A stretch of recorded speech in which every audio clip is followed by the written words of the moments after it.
हर खबर पर होगी आपकी पकड़। डाउनलोड कीजिए एबीपी लाइव ऐप।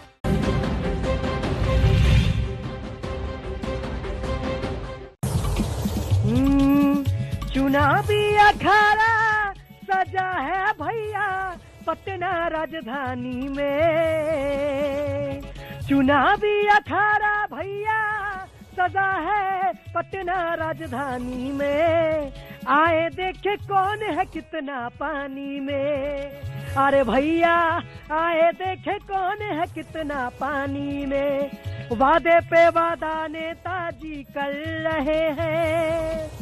शाम दाम दंड भेद करके चुनाव लड़ रहे हैं। किसकी भाई सरकार बनेगी, किसकी भाई सरकार बनेगी, कौन रहेगा हानि में। चुनावी अखाड़ा सजा है भैया पटना राजधानी में। जी हाँ, ये पटना राजधानी है। नमस्कार, स्वागत है आपका एबीपी न्यूज में। आपके साथ मैं हूँ अखिलेश आनंद। बिहार में 9000 किलोमीटर की यात्रा हम लोग कर चुके हैं सड़क मार्ग से। 38 जिले हमने कवर किए। उसके बाद आज बिहार की राजधानी पटना पहुंचे हैं। मैं अखिलेश आपके साथ और दीपक ठाकुर, हम दोनों ने बिहार की नब्ज को टटोलने का प्रयास किया। और मेरे पीछे जो आप देख रहे हैं ये बिहार विधानसभा है। सारी लड़ाई इसी की है। आखिर कौन यहाँ पर कब्जा करेगा, किसका होगा शासन, तो हम जनता से बात करेंगे। पटना की जनता हमारे साथ मौजूद है। अलग अलग दलों के नुमाइंदे मेरे साथ जुड़ चुके हैं, उनसे भी हमारी बातचीत होगी। लेकिन सबसे पहले आपको मैं एक रिपोर्ट दिखाना चाहता हूं। दरअसल बिहार के मुख्यमंत्री नीतीश कुमार आज सीमांचल में थे। पूर्णिया में उन्होंने ऐसा एक बयान दे दिया जिसे लेकर बवाल खड़ा हो गया है। उन्होंने कहा कि मेरा दरअसल ये आखिरी चुनाव है। अब अगर वो अपना आखिरी चुनाव से कह रहे हैं तो इसका क्या मतलब होगा, तमाम मायने मतलब निकाले जा रहे हैं। आप रिपोर्ट देखिए, फिर चर्चा की शुरुआत करते हैं। ये मेरा अंतिम चुनाव है। अंत भला तो सब भला। बिहार में तीसरे चरण के चुनाव प्रचार शोर के थमने से ठीक पहले आज नीतीश ने सबसे बड़ा इमोशनल कार्ड खेल दिया। नीतीश ने साफ साफ कह दिया कि ये उनका अंतिम चुनाव है। और ये मेरा अंतिम चुनाव है। अंत भला तो सब भला। चुनावी दंगल के आखिरी दिन आज बिहार में लव जिहाद की भी एंट्री हो गई। कट्टर हिंदूवादी नेता की छवि रखने वाले बीजेपी के फायर ब्रांड नेता गिरिराज सिंह ने आज खुलकर कह दिया कि बिहार में एनडीए की सरकार बनी तो लव जिहाद के खिलाफ कानून बनना तय है। एक कानून बननी चाहिए और मैं इसका पुरजोर समर्थन करूंगा। देश में जनसंख्या नियंत्रण कानून और लव जिहाद कानून, ये दोनों जरूरी है। अब एक बड़ी बात, यूपी के मुख्यमंत्री और बिहार में बीजेपी के स्टार प्रचारक योगी आदित्यनाथ पहले ही उत्तर प्रदेश में लव जिहाद के खिलाफ कानून लाने का ऐलान कर चुके हैं। हरियाणा और मध्य प्रदेश जैसे बीजेपी शासित राज्यों में भी इसे लेकर चर्चा हो रही है। इस बीच योगी ने कल शाहीन बाग का मुद्दा भी उछाला और कहा कि घुसपैठियों को देश से बाहर निकाला जाएगा। कांग्रेस और राजद के लोग आएंगे ना तो शाहीन बाग जैसे धरनों के माध्यम से अव्यवस्था और अराजकता ही फैलाएंगे। योगी के बयान पर आरजेडी के बड़े नेता अब्दुल बारी सिद्दीकी ने तीखा पलटवार किया है। किसी के माई की लाल की हिम्मत नहीं है कि भारत के नागरिक को यहाँ से वहाँ कर दे, मगर अब जहर घोलना है समाज में, नफरत फैलाना है, तो इस तरह की भाषा का इस्तेमाल कर रहे हैं। बिहार में ये जुबानी जोर आजमाइश इसलिए हो रही है क्योंकि तीसरे और आखिरी चरण की जहां वोटिंग होनी है उनमें से कई ऐसे इलाके हैं जहां मुस्लिम आबादी अच्छी खासी है। जाहिर है इसलिए वोटरों को अपनी तरफ लुभाने की कोशिश जारी है।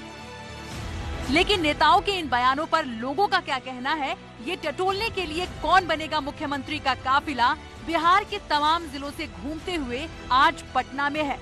तो चलिए शुरू करते हैं पटना से वार पलटवार। तो वार पलटवार की शुरुआत हम करेंगे बिहार की राजधानी पटना से। इस वक्त मैं पटना में मौजूद हूं और आपको मैं बता दूं, बिहार विधानसभा का ये परिसर है जिस कैंपस में आज हम ये कार्यक्रम कर रहे हैं। तो बिहार में इस बार क्या होगा, सबकी निगाहें इस ओर हैं। लेकिन जो दंगल है, तीसरे चरण का जो मतदान होना है, 2 चरण का मतदान हो चुका, अब ये फाइनल राउंड है। कहां कहां पर वोटिंग होगी आपको कुछ मैं आंकड़े भी बता देता हूं, उस तस्वीर में आपको दिखाता हूं। देखिए आपके सामने, ये देखिए बिहार विधानसभा परिसर में आप देख रहे हैं इस एनिमेशन के जरिए जो पूरी स्थिति हम आपको बताने जा रहे हैं, कितनी सीटों पर दंगल है। और जेडीयू कितनी सीटों पर चुनाव लड़ रही है, इसके अलावा बाकी जो पार्टियां हैं, बीजेपी है, आरजेडी है, कांग्रेस है, सब कहां कितनी सीटों पर चुनाव लड़ रहे हैं, इसकी भी हम बातचीत करेंगे। चर्चा की शुरुआत करें उससे पहले हमारे साथ जो तमाम मेहमान यहां पर मौजूद हैं, एक एक करके उनसे मैं आपका परिचय करवा दूं। मेरे साथ भारतीय जनता पार्टी से प्रेम रंजन पटेल साहब यहां पर जुड़ चुके हैं, बहुत बहुत स्वागत आपका। आरजेडी के चितरंजन गगन साहब हमारे साथ यहां पर मौजूद हैं। कांग्रेस के नेता है राजेश राठौड़, बहुत बहुत स्वागत आपका। और जेडीयू से अभिषेक झा हमारे साथ यहां पर जुड़ चुके हैं, आप युवा नेता हैं, आपसे भी हमारी बातचीत होगी। और पहला सवाल आप ही से है, नीतीश बाबू ने आखिर ये क्यों कह दिया कि आखिरी चुनाव है उनका? नीतीश कुमार जी ने अपना सार्वजनिक जीवन इतना लंबा जिया है और उनका जो सार्वजनिक जीवन है, पारदर्शिता ही उनकी पूंजी रही है। और जब भी वो जनसभाओं को संबोधित करते हैं, जनता से उनका संवाद स्थापित होता है और मन के अंदर की बात जनता से वह कह देते हैं। लेकिन सुनिए ना जरा, एक मिनट सुन लीजिए। आरजेडी वाले चुटकी ले रहे हैं, वो कह रहे हैं कि हम उन्हें टायर्ड तो कहिए रहते हैं, अब वो रिटायर्ड भी हो गए। अरे कम से कम होटवार जेल में जाकर कैदी नंबर 3351 होकर तो रिटायर नहीं ना हो रहे हैं। नीतीश कुमार जी ने अपने मन का उद्गार व्यक्त किया है। मन के उद्गार का अर्थ क्या निकाला जा रहा है? चिराग पासवान कह रहे हैं कि वो तो अपना हिसाब देने आएंगे ही नहीं अगले चुनाव में, तो क्यों जनता चुने?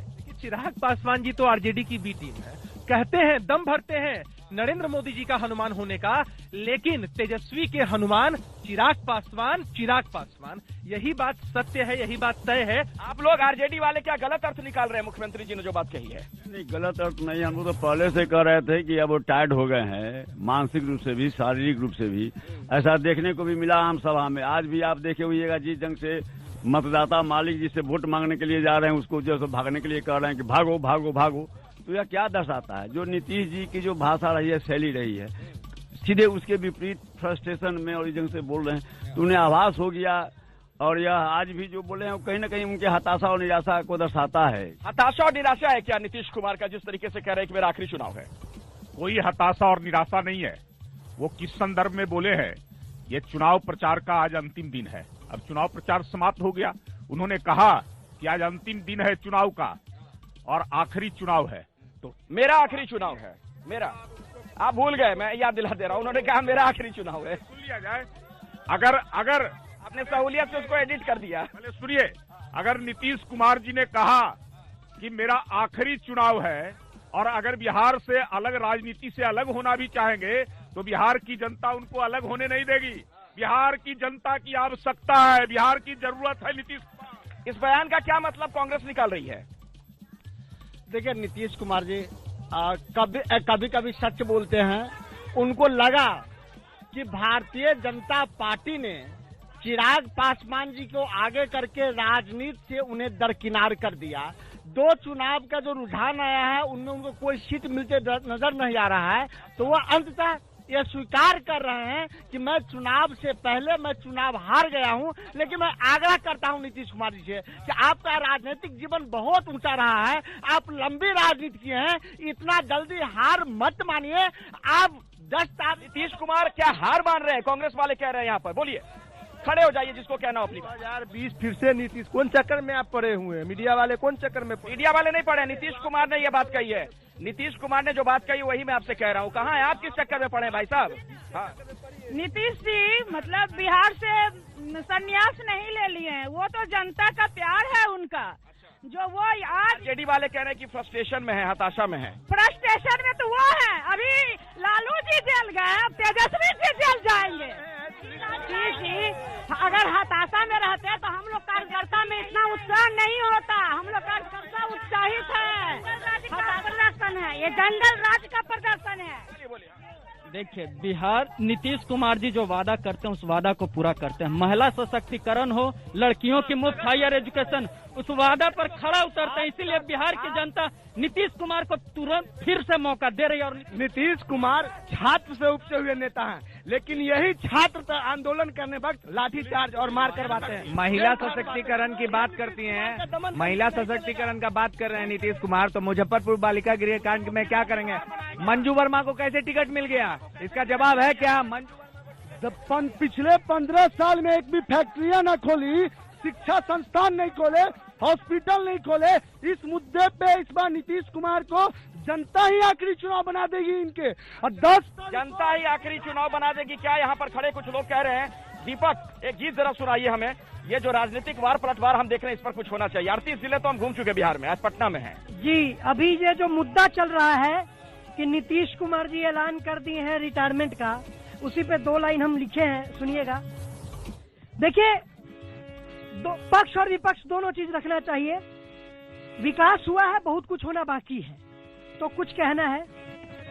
नीतीश जी कैले रिटायरमेंट के ऐलान, अब बाटे आखिरी चुनाव हो, मांगता रे मौका करी है, सपना पूरा जनता के उभरी है घाव हो, कर जोरी मांगता रे वोट हो, छोड़ी हो न कुछो अब की खोट हो, विकास के गंगाऊ बहई है शहर गाँव हो, मांगता रे मौका करी है, सपना पूरा भरी है जनता के घाव। वाह वाह, अच्छा जरा मुझे ये बताइए, आप लोग सभी लोगों से मेरा एक सवाल है। नीतीश कुमार ने जो बयान दिया, आपको क्या लग रहा है कि उसका उन्हें फायदा होगा कि कहीं ये चीज पलट तो नहीं जाएगी, उल्टा तो नहीं हो जाएगा माम? देखिए, जो नीतीश जी ने आज रिटायरमेंट की बात कही, 2019 में 40 सीट लोकसभा की है बिहार में, उसमें 39 सीट एनडीए गठबंधन जीती।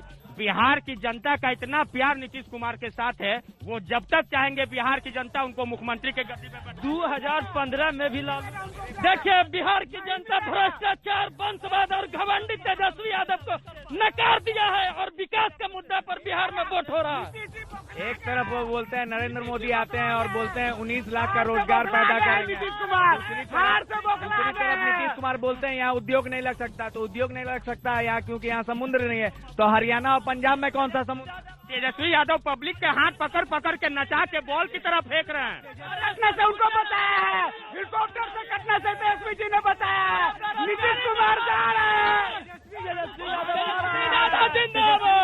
नीतीश कुमार बोल चुके हैं कि अब हम थक गए हैं। हमारे तेजस्वी जी ने बोल रहे थे कि आप थक चुके हैं। देखिए, ये मेरा सवाल जेडीयू के नेता से, जरा ये बताइए, हालांकि आप खुद युवा नेता हैं, आपके नेता को आरजेडी वाले बहुत समय से घेर रहे थे, तेजस्वी यादव, कि थक गया है फलाना ढिमकाना, और खुद अब नीतीश कुमार ने जब ये बयान दे दिया कि मेरा आखिरी चुनाव है, तो उसको उस तरीके से परिभाषित कर रही है जनता, ये कहीं गलत बयानी तो नहीं हो गई थर्ड फेज के वोटिंग से पहले?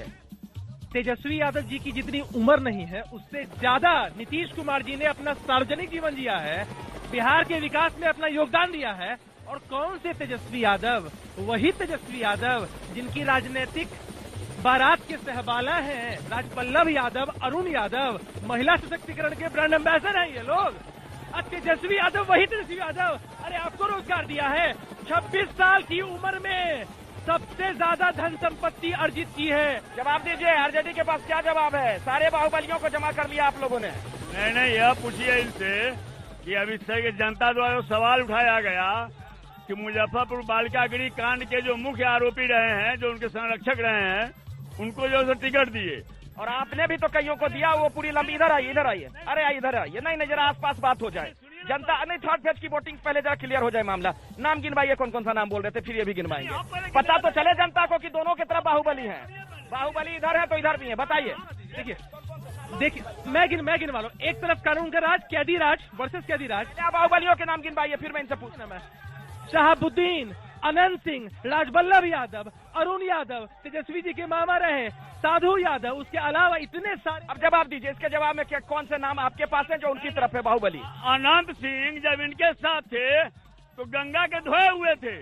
नहीं, रामा सिंह के समर्थन से जब सरकार चला तो धोए हुए थे। बड़े चुप में बोलिए, आवाज नहीं जाएगी। रामा सिंह का नाम छूट गया था। रामा सिंह जब के समर्थन से सरकार चल रहा था तो रामा सिंह गंगा के साथ धोए हुए थे।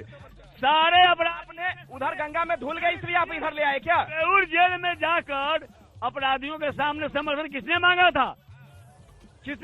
नीतीश कुमार जाकर साष्टांग हुए। पटना जिला जिनके खौफ से आतंकित हरितलाल यादव, उनको टिकट दे रहे हैं। और दूसरा कि उनके दरवाजे पर लालू जी जाके प्रणाम कर रहे थे। उस वक्त आपको अभी तो 2-4 नाम गिनवा दीजिए जो इन्होंने बाहुबलियों को टिकट दिए हो। लोकतंत्र का मर्यादा सीखे। जो आदमी जिसको जनता वोट दे रही है, जनता के वोट से जो चुनाव जीत के आ रहा है, उसको नहीं उसको सर्टिफिकेट ही देंगे। अरे अनंत सिंह तेजस्वी यादव जी की भाषा में बैड एलिमेंट थे और इनकी पार्टी में आगे तो गुड हो गए। अरे सजा यार गुड एलिमेंट हो गया, पूछ रहे हैं वो बोलिए। नहीं कहे ना कि बोलने लायक है। इजे कह रहे हैं, सुनिए नहीं इजे कह रहे हैं तेजस्वी यादव के एगो तेजस्वी यादव अभिमानु। सर आपको मौका दे रहा हूँ इस मंच से, वार पलटवार के मंच से। उन्होंने इतने नाम आपको गिनवा दिए कि आपके यहाँ इतने बाहुबली हैं, आप भी कुछ गिनवा दीजिए ना। वार पलटवार यही तो है, पलटवार कीजिए, बोलिए। एक अभिमानु के तरह तेजस्वी यादव खड़ा है। मैं कह रहा हूँ उनकी तरफ जो बाहुबली है, जो टिकट पर चुनाव लड़ रहे हैं बीजेपी से या जेडीयू से, नाम गिनवाइए ना। अनंत सिंह साथे थे, अनंत सिंह के सामने गोष्ठी का क्या प्रणाम कर रहा था। नाम नहीं गिनवाएंगे ये लोग, क्योंकि ये सब के सब इन्हीं के हिस्से। अनंत सिंह के पैर छुके प्रणाम क्या कर रहा था। सवाल हाँ बोलिए, क्या कहना चाह रहे हैं, बोलिए। सोशल डिस्टेंसिंग का ख्याल रखिए, कोरोना का समय। बारी बारी से पीछे चलिए, मैं आ रहा हूँ। हल्ला हंगामा नहीं, धक्का मुक्की नहीं, पीछे चलिए मैं आ रहा हूँ सबके पास। पीछे चलो तो यार, थोड़ी जगह बना लो। किसके साथ है? कोविड का समय है, मास्क लगा लो, ऐसे नहीं। हाँ बोलो, कौन किसके साथ है ये मायने नहीं रखता, कौन बाहुबली किसके साथ है ये मायने नहीं रखता। शिक्षा, स्वास्थ्य और रोजगार मायने रखता, युवाओं का पलायन मायने रखता। इसका क्या रोड मैप है एनडीए सरकार के पास? एनडीए सरकार के पास क्या? आपके समय में क्या शिक्षा स्वास्थ्य और में था? सुनिए ना, ये बालिका मंजू वर्मा की बहन है, मंजू वर्मा की बहन। स्वास्थ्य शिक्षा इन लोग के समय में हल्ला हंगामा मत कीजिए, पीछे चलिए। अरे पीछे तो चलो, पीछे। अरे पीछे चलिए यार, कोरोना का समय है, कोविड-19 के प्रोटोकॉल का ख्याल। हम लोग जंगल राज 2 के साथ ये नहीं कर सकते हैं। आप लोग ये जंगल राज है, और जंगल राज कायम करके रहेगा और जनता इसको कभी माफ नहीं करेगी। रीतलाल यादव को टिकट देता है नाबालिग लड़की के साथ दुष्कर्म करने के लिए। महाराज आप लोग माइक को छीन रहे हैं, दूरी बनाइए, थोड़ा पीछे चलिए। मंजू वर्मा को टिकट क्यों मिला? हाँ बोलिए, जवाब दीजिए। मंजू वर्मा को टिकट क्यों? मंजू वर्मा पर किसी प्रकार का कोई आरोप नहीं है। मंजू वर्मा जिसका चर्चा कर रहे हैं वो सीबीआई जांच कर रही है। मुजफ्फरपुर बालिका गृहकांड, उनके पति प्रदेश ठाकुर शामिल है उसमें। वो मेन अभियुक्त है उनके पति। एक मिनट, टिकट कैसे मिला? टिकट क्यों फंड है, कौन है पूछिए। जीरो टॉलरेंस बोलिए। सीबीआई उसकी जांच कर रही है। मंजू वर्मा पर किसी प्रकार का कोई आरोप नहीं लगा है। सीबीआई क्यों जांच कर रही है? मंच पे मत आइए, नीचे उतरिए। मंच पे नहीं, पीछे चलिए, बैठिए वहाँ चल के, पीछे चलिए फिर। अरे भैया पीछे चलो ना, हल्ला हंगामा मत करो, पीछे चलो, बैठे जाओ वहाँ पे। पीछे चल के बैठिए वहाँ पे, हल्ला हंगामा नहीं। जवाब देने दीजिए। अरे भाई सवाल पूछ रहे तो नेता को जवाब तो देने दीजिए, बोलिए। अरे भाई ये हत्या आरोपी शहाबुद्दीन कितने लोगों का हत्या किया, कैसा दुर्दांत अपराधी है, आतंकवादी है, बड़े बड़े हथियार रखने वाला है। राजवल्लभ यादव जो रेप केस में नाबालिग लड़की के साथ रेप किया और जेल से निकलता है तो लालू के आवास में जाकर के घंटों गुफ्तगू करता है। चलिए सुनिए, मेरी बात सुनिए, ऐसे हल्ला हंगामा करिएगा तो बहस हो नहीं पाएगी। शांति बनाइए ना, आप पीछे चलिए। आप लोग स्टेज पर क्यों आना चाह रहे हैं, मैं थोड़ा समझना चाहता हूँ। पीछे चलिए, मैं आ रहा हूँ, सबके पास आऊंगा। थोड़ी शांति बना के रखिए, धैर्य बना के रखिए। चलिए दीपक एक गीत सुनाइए तब तक आप। अरे भैया आखिरी चरण का मतदान बचा है, फिर सब दोस्त यार हो जाओगे। कहाँ हल्ला हंगामा लड़ाई झगड़े में पड़े हो भाई। हाँ देखिए अभी इलेक्शन का समय है, अब फेंका फेंकी चल रहा है, एक पर एक वादा हो रहा है। आज इलेक्शन में बहुत नेता है जो वोट लेंगे, ऐसा लापता होंगे कि दिखेंगे नहीं। तो उनके बारे में कहना है, हमसे ये सोच कर तुम ये वादा करो, उन वादों को तुम पूरा कर दोगे क्या। आज आते हो तुम मेरी गलियों में जो, लापता होगे फिर देखते देखते। सोचता हूँ कि वो कितने मासूम थे, क्या से क्या हो गए देखते देखते। तो नेता वही चुनिए और उसी नेता को इस विधानसभा में भेजिए जो लापता ना हो जाए देखते देखते। तो बिहार के 38 जिले हम घूम चुके हैं। 9000 किलोमीटर सड़क मार्ग से हमने तय किया और मेरे पीछे जो आप देख रहे हैं ना बिहार विधानसभा, ये बिहार विधानसभा का कैंपस है। कौन यहाँ पर पहुंचेगा, किसकी बनेगी अगली सरकार, इसी की तो लड़ाई और इसी को लेके आप किस तरीके से गहमा गहमी नारेबाजी तो आपने देख ली, लेकिन आज जो राजनीति हुई है उसमें ऐसा लग रहा है कि नेता ध्रुवीकरण का प्रयास कर रहे हैं वोटों के लिए। मैं बताता हूं क्यों। दरअसल अब जो चुनाव होने जा रहा है थर्ड फेज में, ज्यादातर विधानसभा की जो सीटें हैं सीमांचल की सीटें हैं। ऐसे में जो प्रयास किए जा रहे हैं तमाम दलों की तरफ से, लग ऐसा ही रहा है कि वोटों के ध्रुवीकरण के लिए, पोलराइजेशन के लिए बयान दिए जा रहे हैं। आप जरा ऐसे ही कुछ बयान सुनिए, उसके बाद हम चर्चा की शुरुआत करते हैं। जो अल्पसंख्यक हैं, जिन्हें आज टारगेट किया जा रहा है, नफरत में फैलाया जा रहा है, उनकी नजर में भी अटल जी के प्रति आदर थी। मगर मोदी जी को ये एहसास नहीं हो रहा है कि वे देश के प्रधानमंत्री हैं। उनको अब भी लग रहा है कि वे गुजरात के वही दंगे वाले जो है।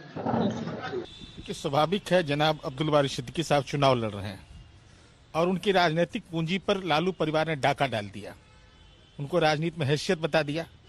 अल्पसंख्यक समुदाय के व्यक्ति को जिस ढंग से अपमानित किया इसने 22 महीने की सरकार में या पार्टी संगठन में, तो ये मना पीड़ा है। भाई देश का संविधान है, संविधान ने देश के प्रधानमंत्री को जनता के जनादेश के अनुरूप निर्वाचित किया है, किसी के कथन से नहीं हो जाता है। जब जनता ने जनादेश दिया और देश के संसद ने उसकी सहमति दी, तो अकारण टिप्पणी करना वोट के लिए, आपको यह बताना चाहिए। आरजेडी की हार की बौखलाहट है तो ऐसे शब्द निकालेंगे हैं, इस प्रकार के बोलेंगे। प्रधानमंत्री नरेंद्र मोदी जी आज दुनिया के लोकप्रिय व्यक्ति है, केवल भारत के नहीं। तो ये राजनीति है और कहते हैं कि राजनीति संभावनाओं का खेल है। सवाल ये कि आखिर ये कौन सा खेल खेला जा रहा है। मैं सीधे आरजेडी के नेता से सवाल करता हूं। चितरंजन गगन जी मेरे साथ यहां पर मौजूद हैं। अब्दुल बारी सिद्दीकी साहब का जो बयान है प्रधानमंत्री को लेकर, क्या उसकी आवश्यकता थी अभी? देखिए, वार्ता का जो स्तर है, प्रधानमंत्री ने जिस स्तर पर गिरा दिया है उस स्तर तक सिद्दीकी साहब कुछ नहीं बोले हैं। प्रधानमंत्री नहीं बोला उन्होंने, आपको पता है ना। प्रधानमंत्री एक संवैधानिक पद पर हैं और वह कहते हैं कि जंगल राज के युवराज हैं, वह जो है सो ऐसा शब्द का इस्तेमाल करते हैं, नेता प्रतिपक्ष एक संवैधानिक पद होता है। नहीं, नेता प्रतिपक्ष संवैधानिक पद होता है। इसलिए मोदी जी बोले क्या बोले इस पर आप नहीं अति कीजिएगा। अभी आप चर्चा करवा रहे थे, नीरज जी का प्रतिक्रिया ले रहे थे, संविधान की बात कर रहे थे। नीरज जी जो है सो किसी हाउस के सदस्य नहीं है और मंत्री बने हुए हैं, संविधान की बात करते हैं। संविधान के खुला बीजेपी के नेता से भी सवाल पूछना चाहूंगा, ना सिर्फ आरजेडी से, सवाल आपसे भी। योगी आदित्यनाथ जब प्रचार के लिए आते हैं, घुसपैठियों को भगाने की बात करते हैं। थर्ड फेज में जो वोटिंग होनी है उससे पहले इस तरीके के बयानात की क्या आवश्यकता है? क्या मुद्दे गौण हो चुके हैं? मुद्दों पर आप लोग वोट नहीं मांगना चाहते हैं क्या? घुसपैठियों को देश में रहने दिया जाए क्या, जो बाहर से बिना इजाजत के आए हैं? शाहीन बाग की याद क्यों आ गई अभी आपको? एनआरसी, शाहीन बाग, सीएए है तो उनको देश में रहने का अधिकार है क्या? नीतीश कुमार ने क्या कहा सर, आपने देखा है कि नहीं? आपके जो मुख्यमंत्री के चेहरे हैं, मैं आपको जरा बयान पढ़ के बता रहा हूँ, शायद आप देख नहीं पाए होंगे, चुनावी चर्चा में आप बहुत व्यस्त रहे होंगे प्रचार में। योगी आदित्यनाथ जी कटिहार में थे। सुनिए तो सर, ठहरे रखिए थोड़ा सा, सुनिए तो। मैं बयान दोनों के सुना दे रहा हूं, उसके बाद आप जवाब दीजिएगा, भरपूर मौका दूंगा। ये योगी आदित्यनाथ जी का बयान है जो कटिहार में उन्होंने कहा कि घुसपैठियों को बाहर किया जाएगा। नीतीश कुमार किशनगंज में क्या कहते हैं पता है आपको? आप ही के पार्टी के, मतलब सहयोगी की पार्टी के नेता है। उन्होंने कहा कि हिंदुस्तान से किसी को कोई बाहर नहीं कर सकता है, किसी की हिम्मत नहीं है। ये चल क्या रहा है? ठीक उन्होंने कहा है कि हिंदुस्तान, या तो योगी जी सही कह रहे हैं या फिर नीतीश जी, दोनों सही हैं। सुनिएगा, जो हिंदुस्तान में रहने वाला व्यक्ति है, हिंदुस्तान में जन्म लिया है, जिसको हिंदुस्तान की नागरिकता मिली हुई है, उसको कोई बाहर नहीं करेगा। लेकिन कोई अवैध तरीके से आएगा, घुसपैठ करके आएगा, बगैर इजाजत का आएगा, बगैर वीजा लिए हुआ आएगा, वो क्या होगा? वो घुसपैठिया होगा। उसको दो तरीके के बयान क्यों आ रहे हैं? यह चुनाव गाय गोबर पाकिस्तान पे नहीं चलेगा। रोजी रोजगार, नौकरी, व्यवसाय, किसान, इन मुद्दों पे चुनाव होगा। क्यों बार बार भारतीय जनता पार्टी और नीतीश कुमार निराश हो रहे हैं? क्यों कह रहे हैं कि हम थक गए हैं? क्यों कह रहे हैं संन्यास ले रहे हैं? नीतीश कुमार जी हम बार बार कहना चाह रहे हैं कि आपका राजनीतिक अनुभव बढ़ा रहा है, आप हार से मत घबराइए। आपने हार स्वीकार किया, इसके लिए आपको धन्यवाद। लेकिन 10 कांग्रेस वाले तो अभी कह रहे हैं कि हार स्वीकार कर, लेकिन 10 तारीख को विजय दिवस अपने भतीजा को राज तिलक कराने आप गांधी मैदान आइए। आपका भतीजा तेजस्वी बिहार के मुख्यमंत्री होगा। ये जेडीयू महागठबंधन ऐसे लोगों के साथ है जिनके पास न नेता है, न नीति है और न नियत है। राष्ट्रीय पार्टी एक नेता नहीं है। और दूसरी बात, आप सवाल उठाते हैं नीतीश कुमार जी पर। अरे सुनिए ना, अरे क्षमा मांगिए, क्षमा। आसपास दोनों से बात करवा है कि जो जब सवाल यहाँ पर रोजी रोजगार का है, बेरोजगारी का मुद्दा है, उस पर क्यों नहीं वोट मांग रहे हैं, क्यों भड़क रहे हैं? अपने 15 वर्षों के शासनकाल में 95,000 और हमने दिया 6 लाख से ज्यादा। और ये लोग बोलेंगे आपके लिए क्या रोजगार है? परिवार के सभी सदस्य सदन में 15 साल में क्या किए? सवाल जनता पूछ रही है, जवाब क्यों नहीं दे रहे? माइक मत छीनिए, माइक छीनने से कुछ नहीं होगा। जनता को हम हर एक मुद्दे पर स्पष्ट करने को तैयार है हमने क्या किया है। और आपके 15 सालों की चर्चा हम इसलिए करते हैं क्योंकि आप मुख्य विपक्षी दल है और बिहार के काले अध्याय के सबसे बड़े जिम्मेदार हैं। मैं जनता के पास अब जाऊंगा। ये बताइए, थर्ड फेज की जो वोटिंग होनी है उसके पहले क्या मुद्दे गौन हो रहे हैं? क्या वोटों के ध्रुवीकरण के लिए प्रयास किया जा रहा है? वो अपना सीट छोड़ करके क्यों इधर आए? बोलिए, अपनी बात रखिए। हमारे मुख्यमंत्री जी नीतीश कुमार जी, वल्ली वन मैन नीतीश कुमार बन रहे हैं बिहार के मुख्यमंत्री जी। और सारा जनता का, पूरे बिहार की जनता का, उनके बिहार को बेरोजगार किया, पूरे देश में सबसे पिछड़ा राज्य बनाया। नीतीश नीति और केंद्र का बीजेपी और परिवर्तन। पहले माइक पर पकड़िए और हाथ पर पकड़िए। मैं आप लोगों को गुजारिश की और आगाह भी करा, कोरोना का समय, समझिए इस बात को। पीछे परिवर्तन की बयान है, आने वाली तेजस्वी की सरकार है। कितना भी कर ले, विकास चाहती है, ये हल्ला करने से कुछ नहीं होगा। ये एनडीए की सरकार बनेगी। देखिए, ये लोग का देख लीजिए, महिला को बोलने नहीं देता। अपना सीट पर बैठो, चलो चलो सीट पर बैठो, चलो बैठो। कहना चाहते हैं कि हमारा यही बिहार है। 15 साल सबसे पहले मुख्यमंत्री राबड़ी देवी थी, महिलाओं को कुछ नहीं दिया। आज हमारे नीतीश कुमार महिलाओं के लिए 50% पंचायती राज में आरक्षण दिए, 35% नौकरी में आरक्षण दिए। आप बताइए कि पहली बार रोजी रोटी और रोजगार की बात हो रही है तो इसको डिटेल करने की कोशिश क्यों किया जा रहा है? रोटी रोजगार नीतीश कुमार जी हमारे बिहार के युवाओं को और प्रवासी जो आए उनको रोजगार देने के बजाय उनको अपराधी घोषित किया। उनको क्षमा मांगना चाहिए। इन लोगों को पूछिए कि न्याय से इन लोग को क्या दिक्कत है। जब तेजस्वी जी कह रहे हैं कि आर्थिक न्याय करेंगे, जब इक्वालिटी हो जाएगी, हर आदमी की आय, इनको क्या दिक्कत है? लगता है मोदी जी अंबानी के दलाल बन गए। कहना चाहते हैं कि जदयू में नीतीश कुमार बोलते हैं कि जो है महादलित मर्डर होगा तो उसमें आपको सरकारी नौकरी दे देंगे। और तेजस्वी यादव कहते हैं कि बाबू साहेब का जो है सीना पर चढ़ जाए गरीब आदमी, तो हम गरीब आदमी या फिर जो भी मतलब व्यक्ति है सीना तान के खड़ा रहता था। अरे सीना तान के खड़ा रहेगा तब बाबू साहेब सीना तोड़ देगा, लेकिन सरकारी नौकरी अगर मांग लेगा, छीन लेगा, तो सरकारी नौकरी कैसे छीनेंगे? पटना यूनिवर्सिटी को सेंट्रल यूनिवर्सिटी का दर्जा नहीं दिया। 15 साल के विकास की बात करते हैं। नरेंद्र मोदी विशेष राज्य दर्जा विशेष राज्य की दर्जा का ऐलान क्यों नहीं किया नरेंद्र मोदी? 1 करोड़ 25 लाख पैकेज का क्या हुआ? अरे जीरो। देखिए, नीतीश कुमार और या नीतीश कुमार से मैं पूछना चाहता हूं कि आपने भी चुनाव में बहुत बड़े वादे किए थे और आज जो आपने स्टेटमेंट दिया है कि मेरा आखिरी चुनाव होगा, आपको लग गया है कि दरअसल देखिए, थर्ड फेज के लिए जो मतदान होना है चुनाव का, इसके बाद तो समापन हो जाएगा। लेकिन लग ऐसा भी रहा है, दीपक आप भी मेरे साथ लगातार घूमते रहे बिहार में, जो हम लोग 38 जिले में पहुंचे हैं, इस बार चुनाव से पहले जो खेल हम देख रहे हैं उसके बाद ज्यादा खेल कहीं ना हो जाए। कुछ सुनाएंगे इस पे? जी, चुनाव से पहले से ज्यादा खेल होगा चुनाव के बाद, कि कोई ठीक न है, कोई लपक के यहाँ से वहाँ चल जाए। तो लोजपा के तरफ से कुछ कहना चाहेंगे बीजेपी को, क्या कहना सुनिएगा। लोजपा का दर्द है, तुम्हें कोई और देखे तो जलता है दिल, बड़ी मुश्किलों से फिर संभलता है दिल। लोजपा कह रही है बीजेपी के बारे में कि जदयू आपको अगर देखता है तो मेरा दिल बहुत जलता है। क्या कहना है? तुम्हें कोई और देखे तो जलता है दिल, बड़ी मुश्किलों से फिर संभलता है दिल।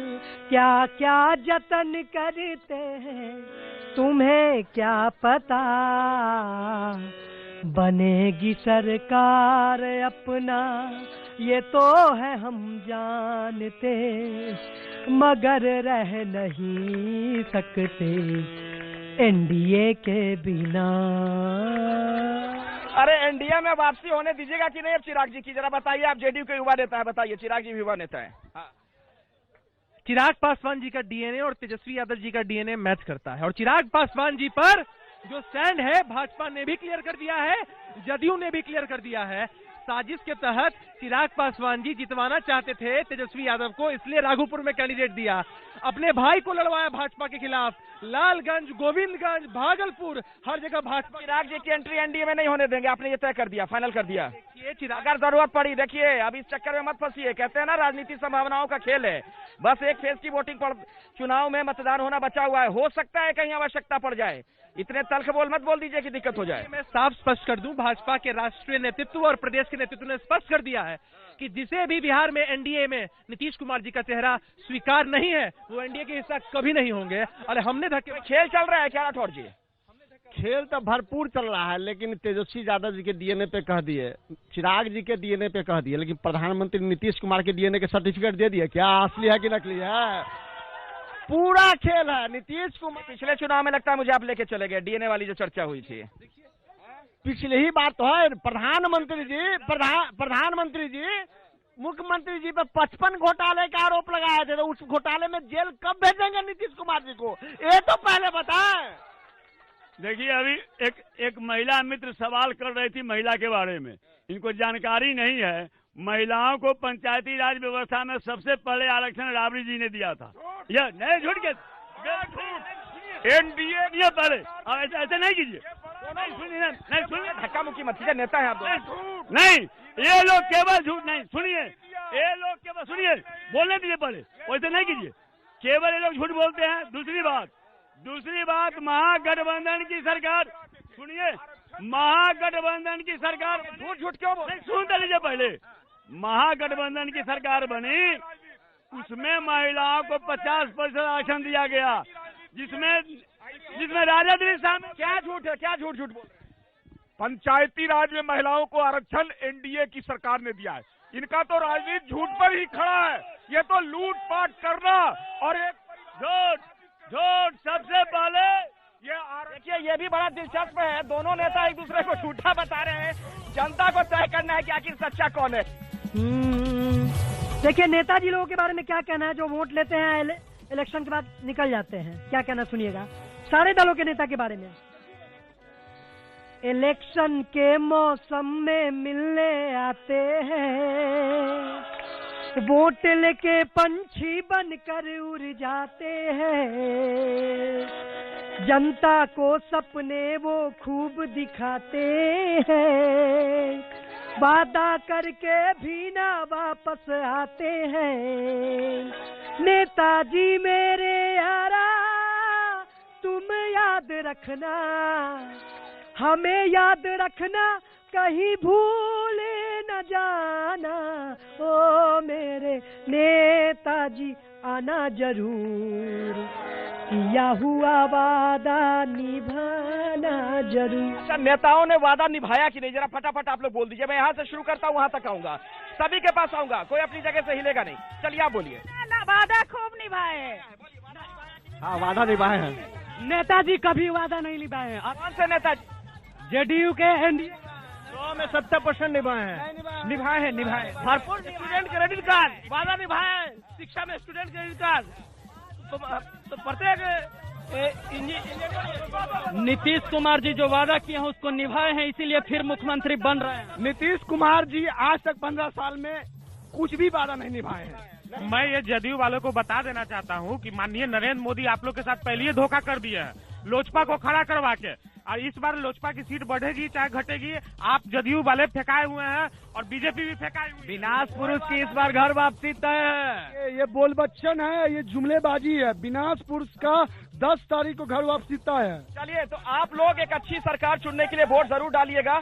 बिहार में अब आखिरी चरण का मतदान होना है। आप सभी लोगों से एबीपी न्यूज अपील करता है कि वोट जरूर डालिएगा, तभी सरकार से या किसी से भी शिकवा शिकायत करने का आप लोगों को अधिकार होगा। फिलहाल वार पलटवार में पटना से इतना ही।